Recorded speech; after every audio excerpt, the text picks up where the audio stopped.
Hi, good morning guys. May maintenance tayo ng inflatable kiddie pool today.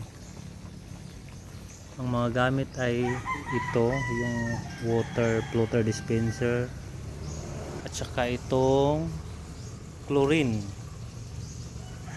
Kasi kailangan ng chlorine pag may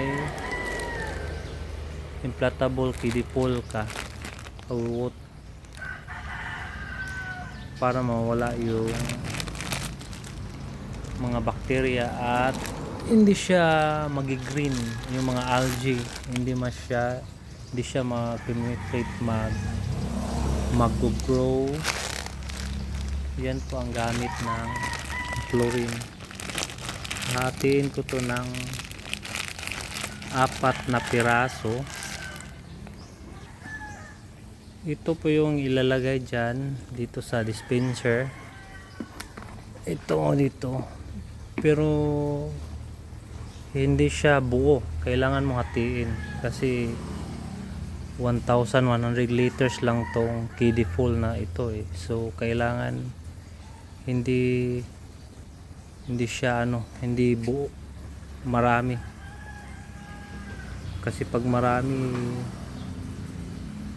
nag-discoloration siya, tsaka yung acidity na siya ay mataas, nakasira sa health ng mga bata.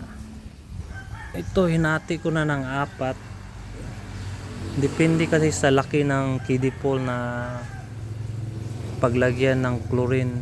So ito isang peraso na maliit lang na chlorine, tapos ilalagay dito sa water floater dispenser.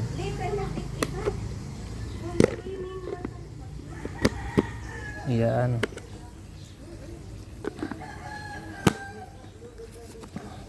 Tapos may adjuster siya. Ito, pwede mong pihitin. Pwede siya mabilis, tsaka maliit. Gano'n na lang, number 2. Tapos ilagay mo dito. Kailangan nagra-run yung tubig.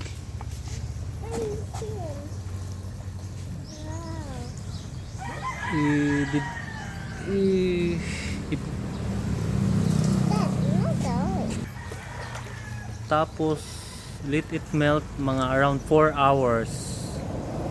Kailangan nagra-run yung water.